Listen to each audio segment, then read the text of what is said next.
Ito naman yung karne na lulutuin natin bukas, Sunday, no? Sa church. Sinatasan si Mrs. na magluto ng ano ba? Minudo? Minudo ba? Minudo kaya.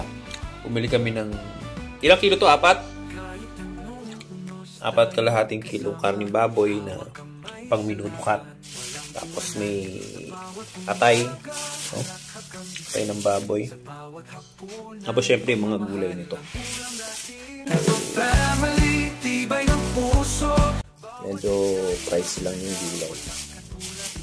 Pero okay na pang minudo kasi siguro nagustuhan nila yung luto ni Mrs. Masarap yata yung nasarapan sila sa luto ni Mrs. na walang betchin, walang magic sarap, kaya natasan siya. Shout out Ate Che.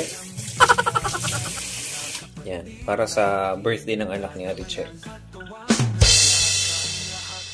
Okay, hi. Si hi ba yung may birthday, ma? Si hi. Hi. So, abangan nyo bukas, Sunday, sa church. Kita kits. Ulam na tayo, minudo.